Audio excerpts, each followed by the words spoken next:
Okay, my dear, you ready? Yeah.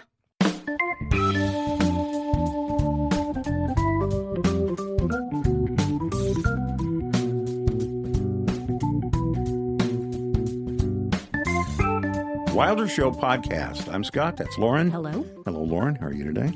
I'm well. How are you? Yeah, I'm okay. Wilder Show podcast drops Tuesdays and Fridays, 6 a.m. Central Time, or before on Spotify, Apple Podcast, iHeart, Amazon, YouTube. On the TikTok every now and again. On Instagram is Wilder Show Pod.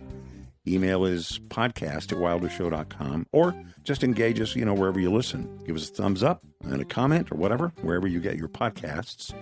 Just like, rate, follow, subscribe, and share. Quick couple of thoughts, and we'll talk about the war. Tons of sports over the weekend. Mm-hmm. Got to watch the U.S. Open, golf. It was Father's Day, so I got to do some fun things like that. U.S. Open golf, NASCAR. Had a road course in San Diego. It was on Coronado, on the U.S. Naval base there. Mm-hmm. It was called Race on the Base. Oh, that's cool. It was kind of fun to see. That's where Chris is stationed. Mm-hmm. And so, lots of God and country stuff and all that kind of stuff.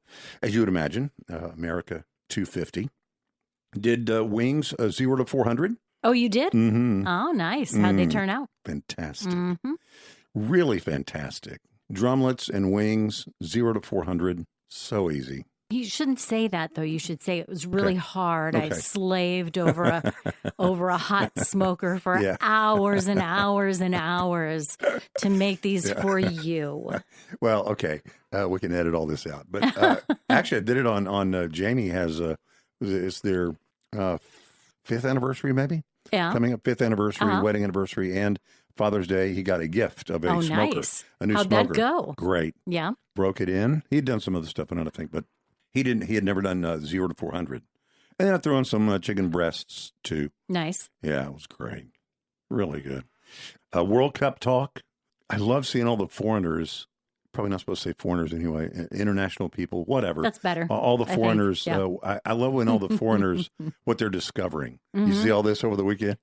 Ranch dressing, right? We've talked a little bit about taking ranch dressing back to the masses overseas, and it turns out that's one of the things that they love here. They couldn't believe it. But I also saw, Texas barbecue. These Japanese guys experiencing Texas barbecue for the first time.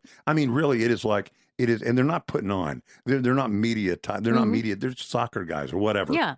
So that was one. Buc-ee's, watching these guys come to Buc-ee's and just can't believe they walk in, to go to the bathroom, get a soda, and come out with $350 and some. 45 minutes later, they come out with a 100-pound bag of deer corn. And everything else. But I saw one of them talk about they were amazed by free refills. They were done. They wanted more. And the guy said, well, you can get free refills. He said, you've already paid. He said, no, but I just paid for one. He said, no, it's free refills. Is this a great country or what? So the whole thing, all the things they're discovering, all the greatnesses of America, our food culture. And is ranch dressing really culture? Yeah, I don't know. We call that food culture. I don't know. I like it. I'm not a hater. I like it. So discovering, I think I have it in its proper. Yeah, I have a solid perspective. That's right. Discovering all that, and less importantly, all of our freedom. The World Cup goes on until mid-July. That's a while. Let me tell you something really that would have been so cool. The cities in North America where the matches are taking place. Mm-hmm. Different ones: Seattle, L.A., Boston, Philadelphia. Yeah. Several places. They're in Florida, too. Yeah, Did you mention Florida? Maybe Miami. Miami, I think, is right. Dallas and Houston. Mm-hmm. But this would have been so cool. There is a soccer match on July 4th in Philadelphia. Really? How cool. There are only two matches on that day. Uh-huh. How cool would it have been to have the U.S. survive that far and play England? Wow. In Philadelphia, where 250 years ago that day at Philadelphia's Independence Hall, the Declaration of Independence was signed. Some heavy symbolism there. Now, here's the downside. We probably won't make it that far in all of this. They may not make it that far in all of this. But even if we both do, because of the groupings, that would not be possible. It would be possible for us to play there on that day. But if they survive to that day, they would not play us there. I see. So, anyway, and one more thing before we get to war talk. Remember that thing I told you about baseball and home runs, and if you're there, that I'd only caught one home run at any game in my whole life, and that's a weird way to say that, though. I've only caught one home run. I mean, most people will go their entire lives. No, that's true. Yeah, yeah. And not catch it. Yeah. No, to it's say true. You've only caught one. Yeah, I did catch one home run. It was the Rangers playing the Oakland A's. Mm-hmm. Now, sadly, it was an Oakland A's home run. Yeah. And you're supposed to throw the ball back. Yeah. Do you remember what I told you was the trick and the workaround that everybody should be prepared to do? That if they are there and they catch a ball, what did I say they should do? Tell me. I said they should always bring an extra ball with them. Oh, and throw that one. Yeah. And throw that one back. So you get to keep the ball that was actually that was in play. Yeah. I didn't throw that one back because I had boys with me. I said, I'm not throwing it. Everybody's yelling at me, throw it back, throw it back. Yeah. I'm not going to throw it back. I got kids here. Yeah. But I said, always take another ball. That happened over the weekend. Oh, really? This guy at the Phillies game, two kids were together, Phillies game, he catches this home run ball from the opposing team. He runs back to his seat. He's talking to his buddy, and he reaches down into his bag, and he gets another ball. He thinks he didn't know the camera's on him, but he's caught doing it. So he's not bragging about it. But this guy, I think ESPN posted and said, dude thought he got away with this. But no, in fact. Nice try. Yeah. Oh, one more thing. June is Men's Health Month. Oh, I didn't know. Did you know that 40,000 men a year die by suicide? Now, you might be surprised to know that that is about the same number of women that die each year from breast cancer. Is it really? It is. Isn't that something? I had no idea that correlation. No. Yeah, comparison. A comparison existed. First of all, I mean, obviously they're not treated. One is treated, we know a lot about, and one is less so. In any case, so the health focus for men in the month of June, which makes sense. It's Father's Day month. Heard a men's health expert being interviewed about this and talking about the mental health aspect, getting help, even counseling or therapy. And the woman anchor asked him, and I think was surprised when he reminded her that men and women are different. And I'm not being glib. I know we all know that. This is the way he said it. Men benefit from shoulder to shoulder, where women benefit face to face. Isn't that interesting? We've heard that before. See that. We've heard that before. You see, if guys are talking to each other, they're not sitting right across from each other usually around a campfire. They're both staring at the campfire a little more in the same direction. Like the eye contact is maybe just a skosh too much. I mean, we can get closer if we're not looking at each other. Yeah. So and he was saying, whereas women are very, face to face and treating men in the same way that we treat women in therapy, or even the way we do therapy, he was saying, our counseling can miss the mark, not because of what's being done, but the way it's being done. That men are not flawed women. Boys are not flawed girls. If we could just make them more like them, they would be okay. And he was talking about how sometimes the therapy for men is the kind of thing, it sounds kind of like it's cheating. It's not really therapy. But, boys, for example, if boys are going through therapy, sometimes it's something like during sports or sports mentoring, things like that have the same benefit for them, the same positive effect on their well-being as if you had two females in the room talking about it in the way that they best communicate. Just talking. Yeah. Just, I mean, it's all about talking only. Look into my eyes and tell me your thoughts and your sadness or sorrow or whatever. Anyway, I thought it was really interesting. Did they talk at all about our and I don't know what the numbers are on this. Are men less likely to seek? Yes. That's what I would think. To seek that kind of therapy. To seek any kind of therapy is what I was going to say. Obviously going to the doctor and all those things. Yeah. One of the things they talked about was that the difference between the length that an American man lives on average and a woman in America lives on average is a bigger gap than it is in some other countries. So it's not just a genetic thing of men die younger than women. Yeah, maybe, but that can be expanded. It can die even younger. I think it was men die 6 years younger than women in America, and in places like Denmark or someplace, it was only 3 years younger. I see. So men would live longer in those places. And they were trying to talk about, well, what can we do better about our healthcare system here to make sure that that benefits men here? Well, I'm not saying that couldn't be the case, but it does discount the fact that there may be a difference of American men. Mm-hmm. There may be a mentality. I mean, Lewis and Clark, maybe they had a mentality, Manifest Destiny, all those things that are very truly American, that are true of Americans. So I'm not saying we couldn't do a better job and spend more money on healthcare. I'm not talking about that. I'm just saying it was sort of a checkers way of looking at it when you say, well, if we only had told men to do it like they do in Holland, then all will be well. Maybe not. Maybe men in Holland are a different kind of person than men in America. Maybe. I understand what you're saying, and you, of course, you could be right. Mm-hmm. But I do resist that, what makes men successful in doing all of those things that you mentioned. The reason America is what it is also the thing that makes men not seek treatment when they're sick. I don't, not take care of themselves in a way that would help them be around longer to be a part, to be a protector and a provider for their family. Yeah, I wasn't even necessarily saying that. More making an excuse for it. Just saying that you can't, like, last we were talking about, the comforting that a cat does versus the comforting that a dog does. Uh-huh. And the easy conversation is cats are less comforting and dogs are more comforting. But in talking about what kind of people get cats, what kind of people get dogs, that's not sort true of a different. I understand what you're saying. So anyway, fellas, take care of yourselves in all the ways that we should do that. The war is on again, off again. JD's going, it's canceled. JD's going, got stalled over the weekend because of some really bad tweets from the president. Remember, there were people who believed that this deal was a bad deal. Mm-hmm. Maybe the president didn't really understand how much that was the case, that it would be not well received until he signed the deal. I mean, he was telling us at the time, I'll tell you about it after it's signed. And they did. We didn't even know what it was, which Israel didn't know what it was. So in addition to the fact that Israel hates the deal, anybody involved, as we talked about, could tank the deal and then blame it on Vance. The president even joked and said, if it goes well, I'll take all the credit. If it goes poorly, blame it on Vance. Watch out, JD.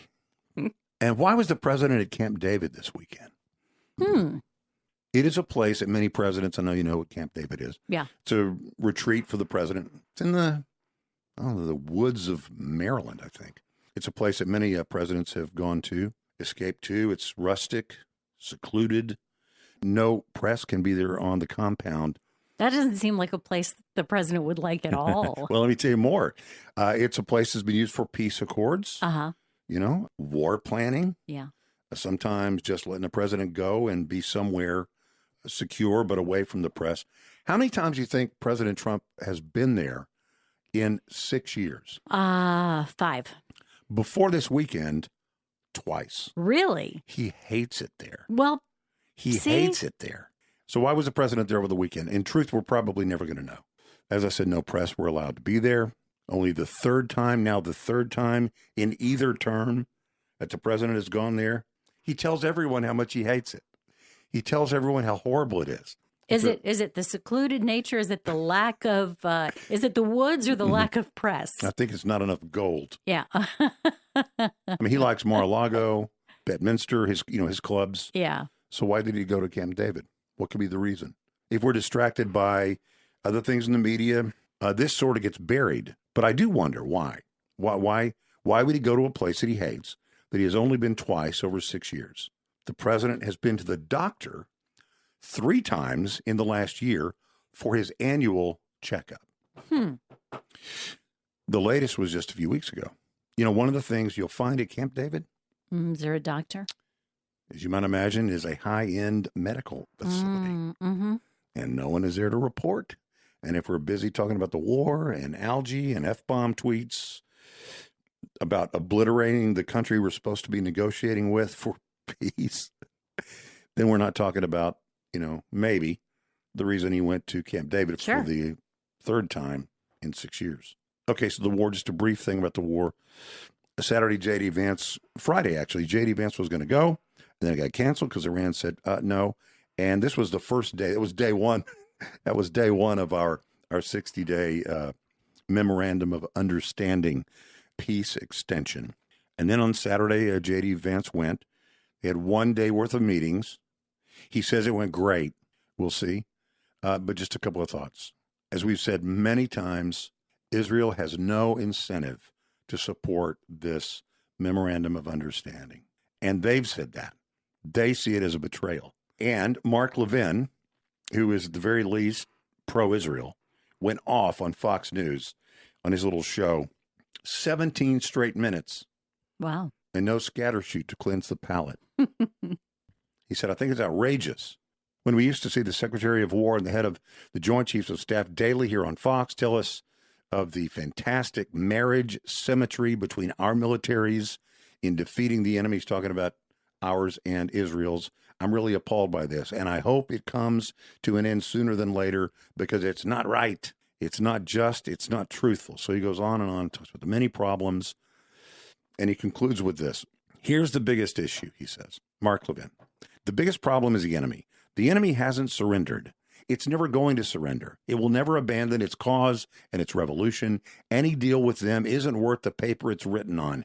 It may last for a while. That's what they're banking on, survival and then reconstruction and then strike. And so they'll agree to this for a period of time. They'll take all the benefits they can get after they get $300 billion, however long that takes. They will then thumb their nose at us and say, what are you going to do now? Mark Levin concludes, I've explained time and again that the Iranian regime is not going to sign some agreement and then honor it in direct and explicit violation of its political, theocratic ideology and revolution. It never has, and it never will. So I don't really disagree with what he's talking about. But just one more thought. If, as Benjamin Netanyahu said, Israel is the little brother and the U.S. is the big brother, right? If he means that, if he means it when he says President Trump is in charge and Israel is just an ally of the U.S., okay, then what's the big deal when the big brother says it's time to stop? If you're just there to help, if the U.S. is in charge, not just saying that, but you really mean it, if that's really true, what's the problem when the one in charge says we're done? Seems that should be a problem. And if Israel has other goals in the region that are not the U.S. goals, they should be free to pursue those. But that might mean that the U.S. solves its Iran problem, and then Israel is left to solve its Lebanon problem. Why is that talked about as anti-Semitic? How about just thank you for all you've done, and then we can say we wish you the best in the things that you need to do. Or it's going to be a deal where the U.S. is actually not released by its ally, the little brother, until Israel achieves its goals, even if they are distinct from American goals. Now, I know Israel has goals that are not U.S. goals, and the U.S. has goals that are not Israel's goals. When the U.S. went after Venezuela, we didn't have a little brother. We didn't have a big brother. We couldn't say so else is in charge, but we're just going to be your helper. We didn't have an ally helping us, certainly not one doing the heavy lifting. If Cuba is important to the U.S., who's going to be our partner in doing that? No one. There are priorities that our country has that are not the priorities of another country. We will have to do all of the work and take all of the heat without a brother country coming alongside to achieve what is most important to us. That's really ours to do. And countries who don't join us are not necessarily anti-American. It's just not their priority. Their priority is their own country, as it should be. Real quick before a scatter shoot. You saw Zoolander, the movie, Zoolander? I did.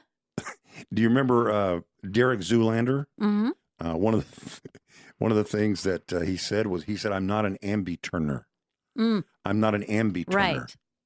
Right. In terms of modeling, right? Yeah, like he couldn't do a look back at the camera. He couldn't turn a certain way. Couldn't. That's what it was. He's not a turner, right? And so he walked down the runway and supposed to turn around and come back. He said it's a problem I've had since I was a baby. I can't turn left. You know what it turns out? That is more of a problem for him than he thought. He's not an Ambi-Turner. Like if you're ambidextrous, that means you can use either one of your hands, right? Mm-hmm. So an Ambi-Turner, he's not an... Okay, got it. Yeah. I just needed an extra minute. Okay. Yeah. Not an Ambi-Turner. Okay. So here's what researchers have found. And by the way, it's true no matter what country you're in, which is really, really weird. So this is a human thing. This is a real thing. If you ask someone to start walking, whether they're going to a museum or a supermarket, If you were walking from point A to point B, you'd have a certain way that you would do it. Sure. But if you're just going out for a walk, if you're walking, it turns out, whether you're in an empty room or a supermarket or a museum, people are likely to drift to walk counterclockwise. That's so weird. They do turn to the left over time. Isn't it weird? That's very weird. The revelation owes a debt to serendipity. During the pandemic, the researchers ran experiments to see how many people could share the same space while keeping a safe distance. Yeah. And so they had to review just tons and tons and tons of video. And they noticed that crowds overwhelmingly walked in a counterclockwise direction. So have we designed buildings with that in mind forever, and we're just not really even aware of it? I think probably we've done none of that, but this may lead to some of that. Okay. They said it's true in Japan. It's true in Spain.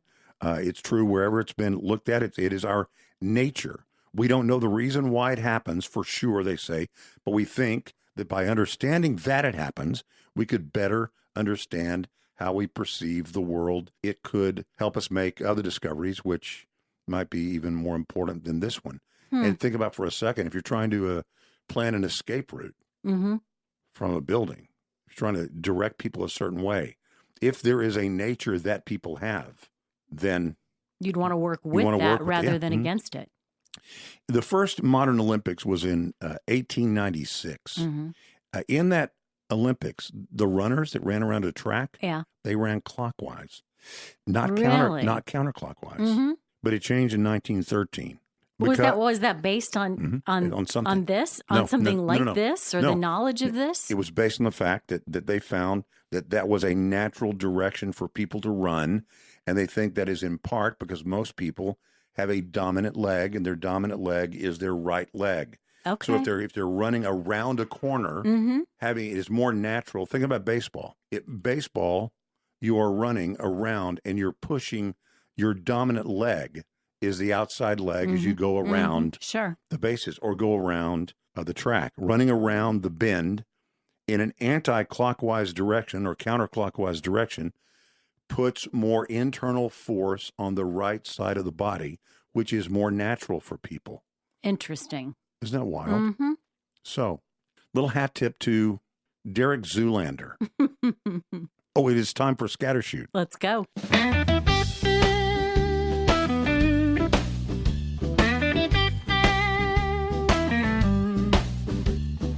Wilder Show Scattershoot. All right. A couple of passings we should note, probably before we get started, don't you think? Sure. James Burrows died on Friday. You know who James Burrows is. You might not know who James Burrows is, but I bet you have laughed at his some of his life's work. Mary Tyler Moore. Bob Newhart, Cheers, Taxi, Friends. Yeah, he passed away on Friday. He was 85 years old. No cause of death has been announced, but his family did say he passed away peacefully. Surrounded by his family. And few viewers who consumed what he did would be able to tell you what his name was. He was the driving force behind these things, but you never saw him, and you might have just briefly caught his name at the end if you were even watching the credits anymore. Got his start in television, they said relatively late in life at age 35. I don't really think of that as very late in life, especially if that's when you find the thing that then you do for the rest of your I wonder what for he the did rest before of that. your life. Like before that, he was like working at a Sears Roebuck or something. I read his memoir a couple of years ago, and I don't remember what he did before he was 35. I think the bulk of what he did after that was so affecting anything that came before. I don't remember. Also directed many episodes of Laverne and Shirley. Did I mention Frasier?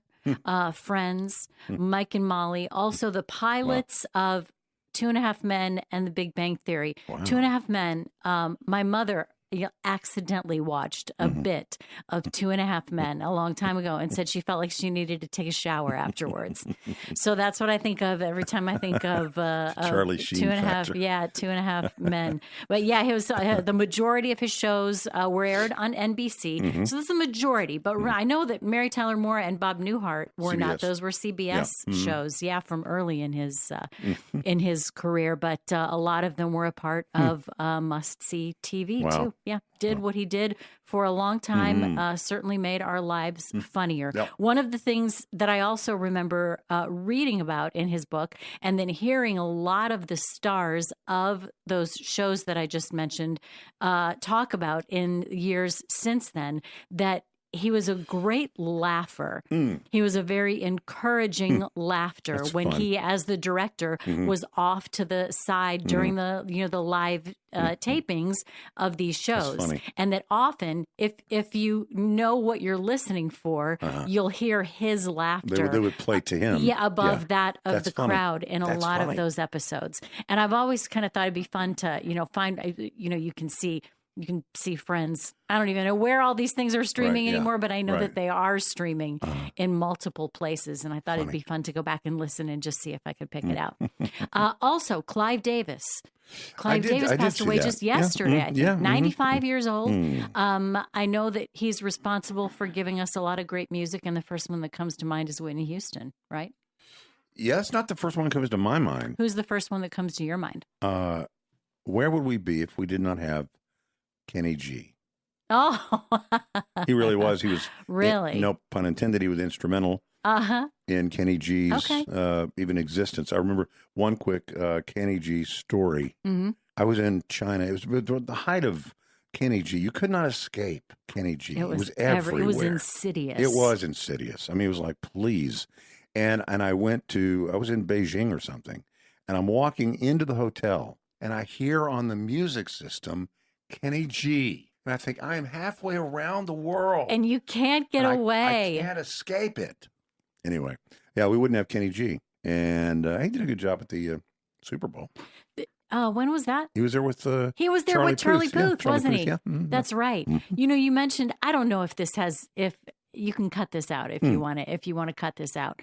But do you remember who did we work with decades ago that he was a news guy? Ray was his name. Ray Walker. Ray Walker, Yeah, yes. Okay, yeah. so he'd been on television, right? Yeah. Done Oh, yeah. television news, local television news. Channel 4, as I recall. Okay, Back on when Channel 4 was 4 CBS. for many years, and then moved into radio, and he was doing I remember him doing the afternoon news at KVIL Yep. when we worked there. Yeah. And one of and he did a ton of voice work. Great Had guy. a great voice. Yeah. And he also was the voice of, it was Chrysler. I don't know if it was one particular model of car, but it was his voice that would say, "The door is ajar," when your door wasn't It's shut him in all tightly. Yeah.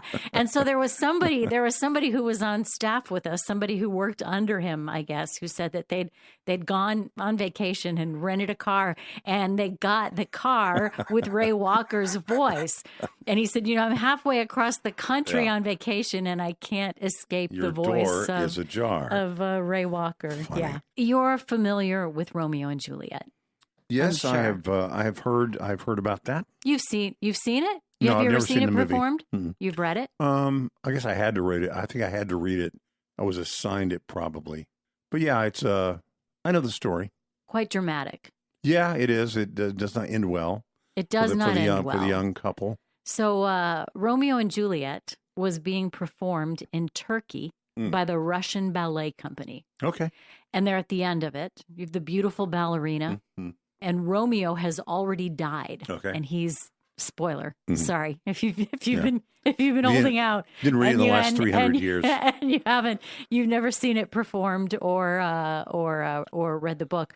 But at this most dramatic of times, there was an interloper on stage with Romeo and Juliet. Oh my! It was a cat. Oh, got it. A cat was on stage. Now, it doesn't say this specifically about this theater in Izmir, Turkey. Had to be an outdoor theater, I guess, for the cat to have. Maybe, yeah.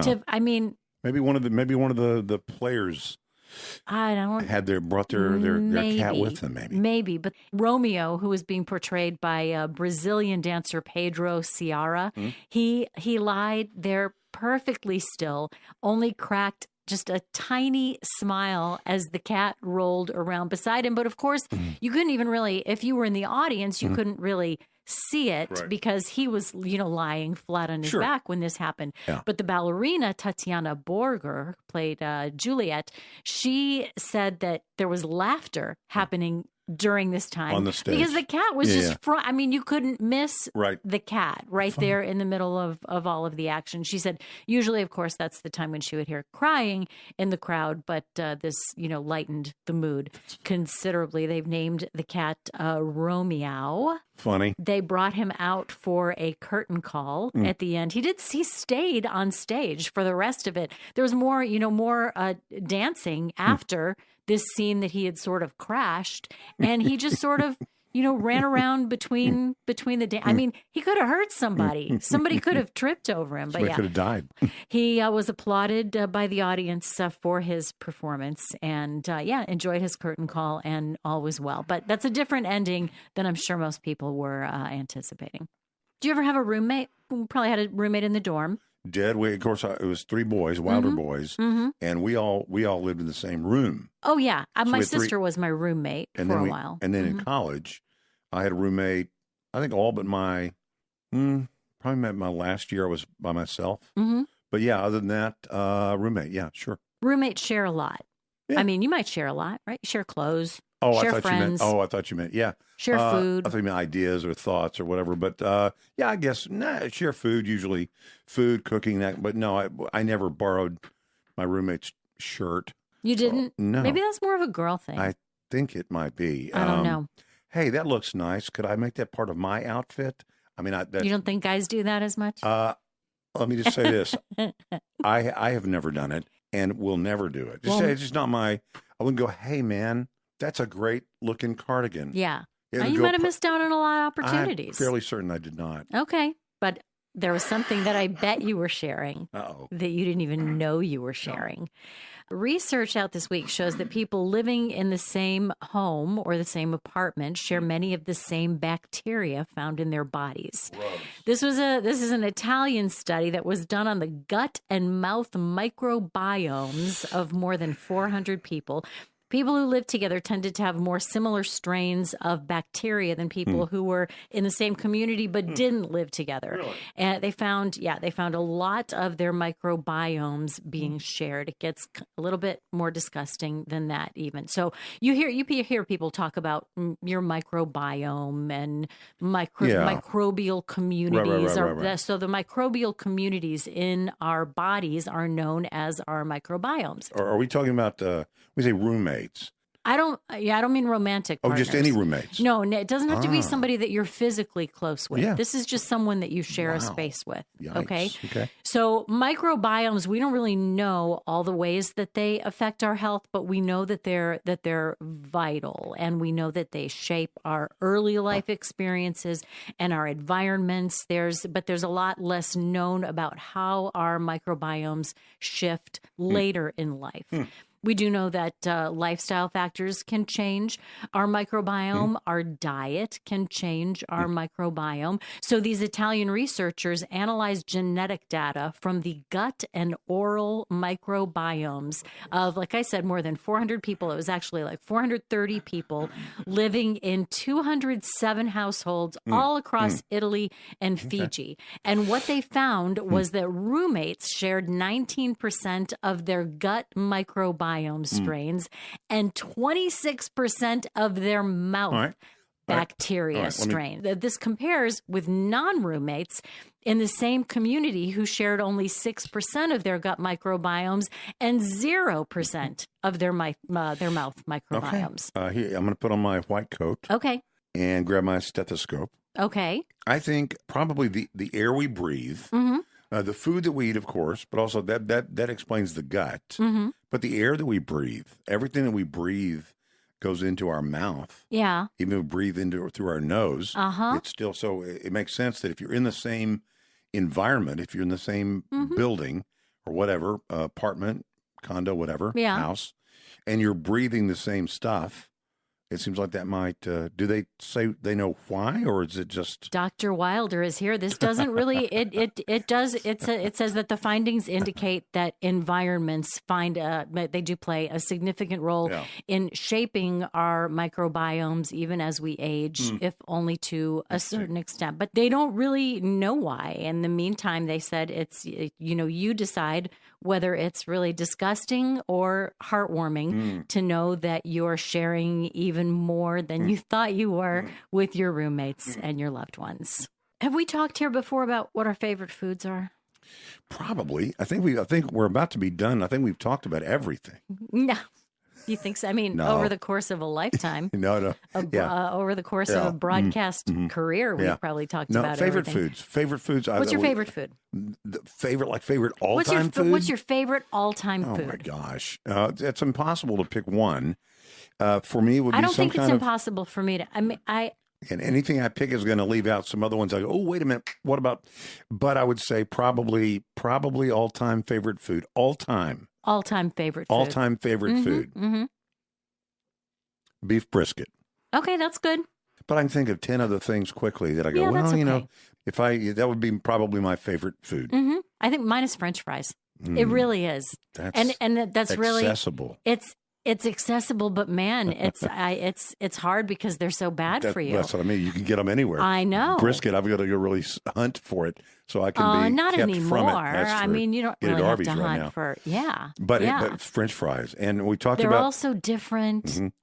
Do you like the more well-done French fries or the less well-done French fries? Probably a little more on the well-done side. This. Yeah. Do you like crinkle cut or do you like just the stick of fries? I think I'm equal opportunity. Really? Do you like more steak fries? It tastes a little bit more like potatoes and less like fries because there's more potato inside the golden part from the outside. Do you like the steak fry thickness or do you like the little just shove a bunch in your mouth? That sounds good when you say it that way, shoving a bunch in my mouth.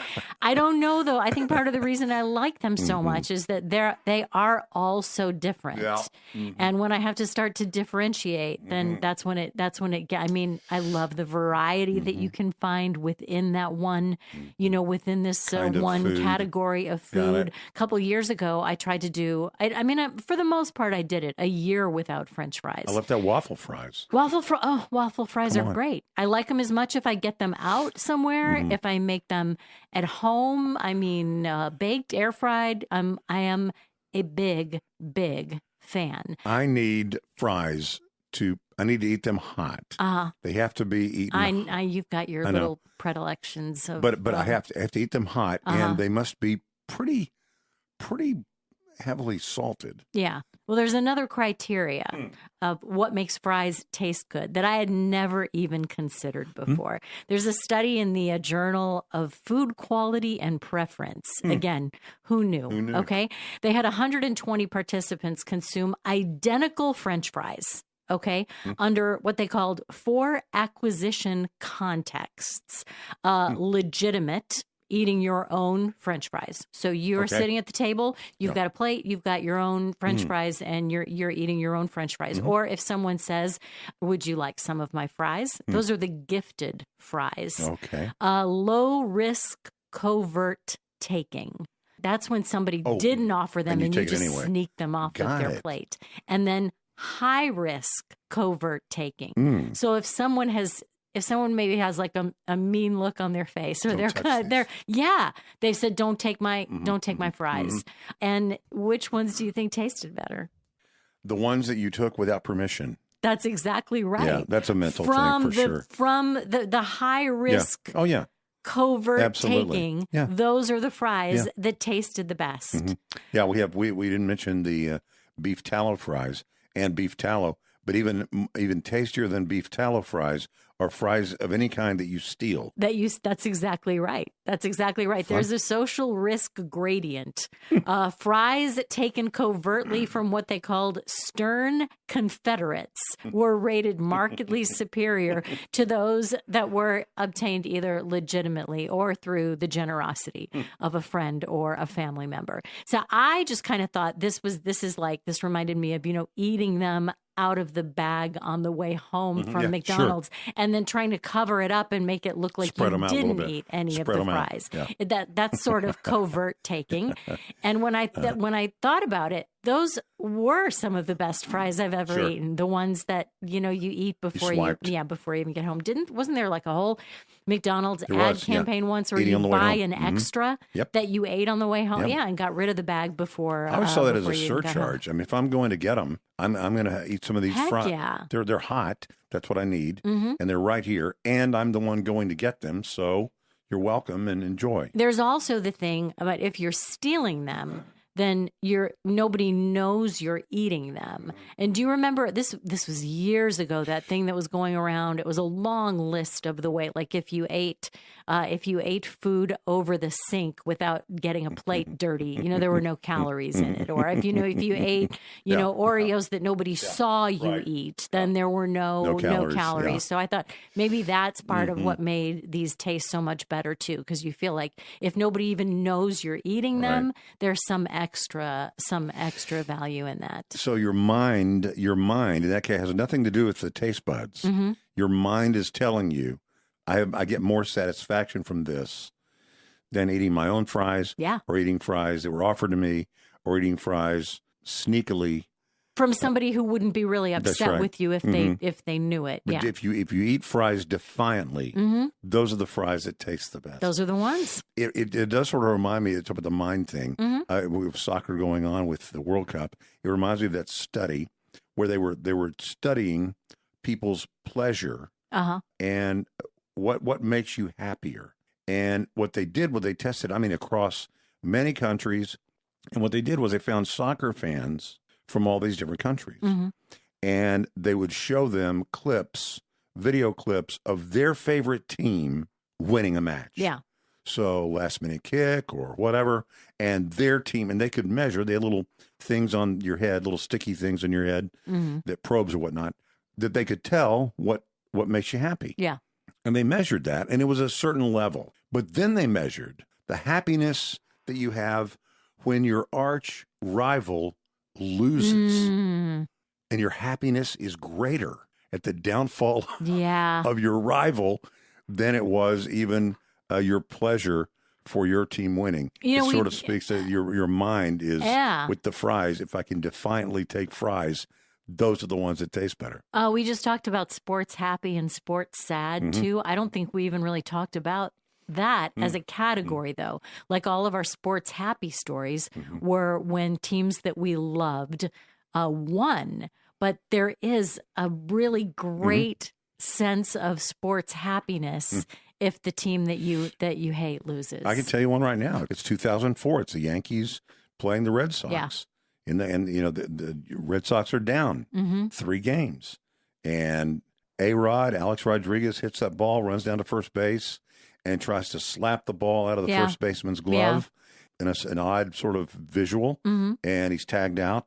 From that moment, Curse of A-Rod. Boston won that game. Series was 3-1. They won the next game 3-2.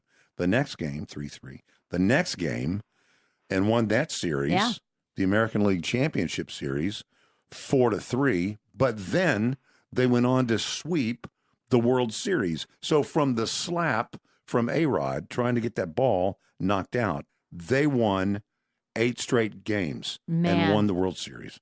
And as happy as I was that Boston had done that, I was really happier that the Yankees lost. I get especially that way. That is the Wilder Show podcast. Drops Tuesdays and Fridays, as you know, 6 a.m. Central Time or before on Spotify, Apple Podcasts, iHeart, Amazon, YouTube, TikTok now and again. On Instagram, Wilder Show Pod. Email, you can email us, podcast@wildershow.com, or just engage us wherever you listen. Give us thumbs up or comment. on those platforms, wherever you get the podcasts. Give us a thumbs up or a comment. So wherever you get your podcasts, find us there, and please like, rate, follow, subscribe, and share. And Lauren, thank you. You bet. And we'll see you next time. Do